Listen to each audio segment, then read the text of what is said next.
नमस्कार दोस्तों, के टेक्नोलॉजी लिमिटेड ने अपने क्वार्टर थ्री के रिजल्ट डिस्क्लोज कर दिए हैं फॉर द फाइनेंशियल ईयर 2025-26। हम उनकी कंसोलिडेट स्टेटमेंट देखेंगे। सभी वैल्यू जो है मिलियंस में दे रखी है, मैं आपको करोड़ में कन्वर्ट करके बताता हूँ। सबसे पहले हम टोटल इनकम की बात कर लेते हैं। जो टोटल इनकम निकल के आई इस क्वार्टर के लिए वो 377 करोड़ रुपए निकल के आई है, जबकि पिछले क्वार्टर में 320 करोड़ रुपए थी, जबकि पिछले फाइनेंशियल ईयर क्वार्टर थ्री में 299 करोड़ रुपए थी।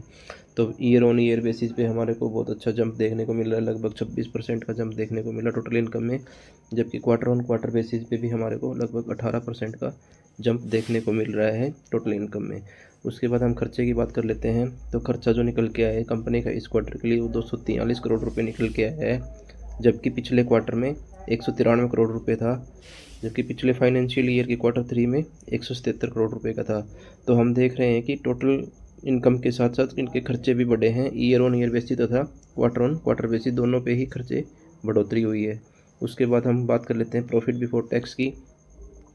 जो प्रॉफिट बिफोर टैक्स है वो 125 करोड़ रुपए निकल के आया है, जबकि पिछले क्वार्टर में 126 करोड़ रुपए था, तथा पिछले फाइनेंशियल ईयर के क्वार्टर थ्री में 122 करोड़ रुपए का था। तो हम देख रहे हैं कि ईयर ऑन ईयर बेसिस पे हल्की सी बढ़ोतरी देखने को मिल रही है, जबकि क्वार्टर ऑन क्वार्टर बेसिस पे हमारे को हल्की सी गिरावट देखने को मिल रही है प्रॉफिट बिफोर टैक्स में।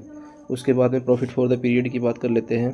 जो प्रॉफिट फॉर द पीरियड निकल के आया है वो 91 करोड़ रुपए निकल के आया है, जबकि पिछले क्वार्टर में 93 करोड़ था, जबकि पिछले फाइनेंशियल ईयर के क्वार्टर थ्री में लगभग 90 करोड़ रुपये था। तो हम देख रहे हैं कि ईयर ऑन ईयर बेसिस पे हमारे को लगभग 2% की बढ़ोतरी देखने को मिल रही है, जबकि क्वार्टर ऑन के क्वार्टर बेसिस पे हमारे को लगभग 1.5% की गिरावट देखने को मिल रही है प्रॉफिट कंपनी के। तो दोस्तों ये थे कि इसके बाद के आई ईपीएस की बात कर लेते हैं। तो ईपीएस जो है वो 5.34 निकल के आया है, जबकि पिछले क्वार्टर में 5.42 था, जबकि पिछले फाइनेंशियल ईयर की क्वार्टर थ्री में 5.25। तो हम देख रहे हैं कि ईयर ऑन ईयर बेसिस पे ईपीएस बढ़ा है, जबकि क्वार्टर ऑन क्वार्टर बेसिस पे ईपीएस में कमी आई है। तो दोस्तों ये थे के फिन टेक्नोलॉजी लिमिटेड के क्वार्टर थ्री के रिजल्ट। आपको कैसे लगे हमें कमेंट में ज़रूर बताएं। धन्यवाद दोस्तों।